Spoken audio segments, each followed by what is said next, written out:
کسی کو اپنے گناہ کا حساب کیا دیتے، سوال سارے غلط تھے جواب کیا دیتے۔ بڑے بڑے سخت سوال زندگی میں آ جاتے ہیں، کئی دفعہ دل نہیں کرتا، دل ٹوٹتا ہے کہ یار یہ والی بات آپ کو نہیں کرنی چاہیے تھی، یہ درست نہیں ہے، یہ انداز ٹھیک نہیں، یہ سوال نہیں بنتا۔ کسی کو اپنے گناہ کا حساب کیا دیتے، سوال سارے غلط تھے جواب کیا دیتے۔ کچھ لوگ ایسے ہوتے ہیں جو اس جگہ پہ بندے کو لا کے کھڑا کر دیتے ہیں جہاں کٹہرا سا بن جاتا ہے، اور اس آدمی کا حق بھی نہیں ہوتا کہ وہ یہ سوال کرے، لیکن آپ کا منصب ایسا ہے کہ آپ کو برداشت کرنا ہے۔ آپ ہیں ایسی جگہ پہ جہاں آپ کو اس چیز کو قبول کرنا ہے، آپ کو سمجھنا ہے کہ یار اب میں فائز ایسی جگہ پہ ہوں، اس نے کہہ لیا ہے تو میں کیا کروں۔ تو میں آپ کی خدمت میں عرض کروں گا کہ کئی دفعہ سخت ترین معاملہ ہو جاتا ہے۔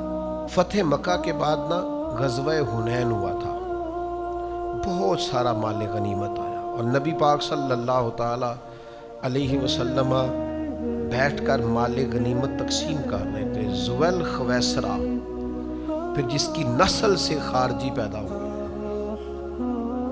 ذرا غور کرنا میں کیا کہنے لگا ہوں۔ یہ آیا اور آتے ہی اس نے پتہ کیا کہا نبی پاک صلی اللہ علیہ وسلم سے، کہنے لگا اے محمد صلی اللہ علیہ وسلم، آپ مال تقسیم کر رہے ہیں، ذرا انصاف سے کیجئے گا۔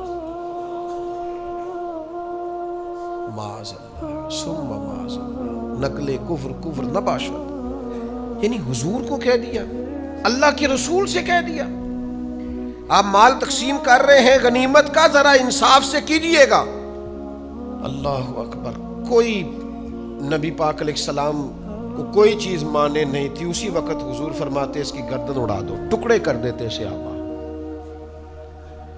اور تیار تھے جناب عمر جیسے لوگ کہ حضور مجھے اجازت دے میں اس کی گردن ماروں، لیکن اللہ کے رسول بڑا سارا حوصلہ اللہ نے اپنے حبیب کو عطا فرمایا۔ کائنات میں سب سے بڑھ کر حوصلہ رسول پاک کو اللہ نے عطا کیا۔ میں آپ کو بتاتا ہوں، لوگ کئی دفعہ ایسا سوال کر دیتے ہیں جس سے بڑی تکلیف ہوتی، یار آپ کو نہیں کرنا چاہیے تھا، آپ کا منصب نہیں تھا، آپ کا بنتا نہیں تھا، کیوں آپ نے یہ سوال کیا؟ کہنے لگا اللہ کے حبیب سے انصاف کیجئے گا۔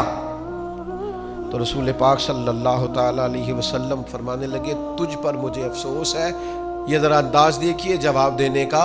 حضور فرمانے لگے تجھ پر مجھے افسوس ہے، اگر میں انصاف نہیں کروں گا تو پھر دنیا میں کون انصاف کرے گا؟